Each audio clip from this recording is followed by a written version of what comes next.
সাবশ্রী ব্যানার্জি।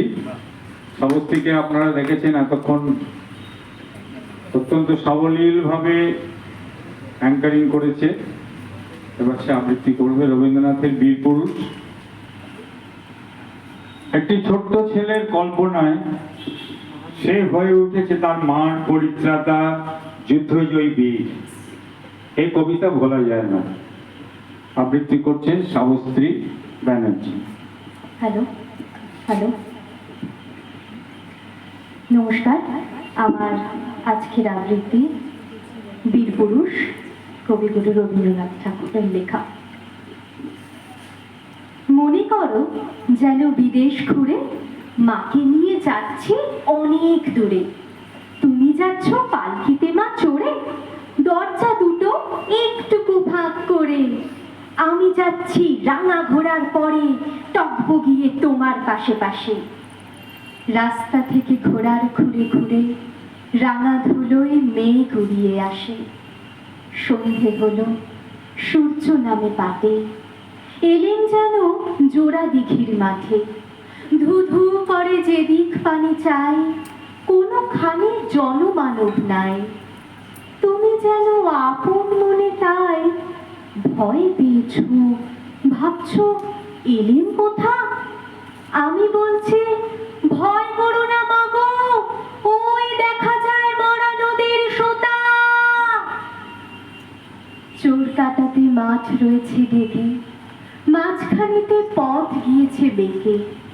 গরু বাছুর নেই কোনোখানে, সন্ধে হতেই গেছে গাঁয়ের পানে। আমরা কোথায় যাচ্ছি কে তা জানে, অন্ধকারে দেখা যায় না ভালো। তুমি যেন বললে আমায় ডেকে, দিঘির ধারে ওই যে কিসের আলো। এমন সময় হারে রে রে রে রে, ওই যে কারা আসতেছে ডাকছে রে।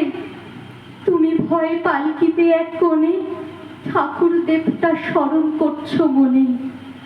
বেয়ারাগুলো পাশের কাঁটা বনে পালকি ছেড়ে কাঁপছে থরো থরো। আমি যেন তোমায় বলছি ডেকে, আমি আছি, ভয় কেন বা করো। হাতে লাঠি, মাথায় ছকরা চুল, কানে তাদের গোজা জবার ফুল। আমি বলি দাঁড়া দাঁড়া, খবরদার, এক পা কাছে আসিস যদি আর। এই চেয়ে দেখ আমার তলোয়ার, টুকরো করে দেব তোদের সেরে। শুনে তারা লম্ফ দিয়ে উঠে চেঁচিয়ে উঠল হারে রে রে রে রে। তুমি বললে যাস না খোকা ওরে। আমি বলি দেখো না চুপ করে। ছুটিয়ে ঘোড়া গেলেন তাদের মাঝে, ঢাল তলোয়ার ঝনঝনিয়ে বাজে। কি ভয়ানক লড়াই হলো মাঝে, শুনে তোমার গায়ে দেবে কাঁটা। কত লোক যে পালিয়ে গেল ভয়, কত লোকের মাথা পড়ল কাটা। এত লোকের সঙ্গে লড়াই করে ভাবছো খোকা গেলই বুঝি মরে। আমি তখন রক্ত মেখে ঘেমে বলছি এসে লড়াই গেছে থেমে।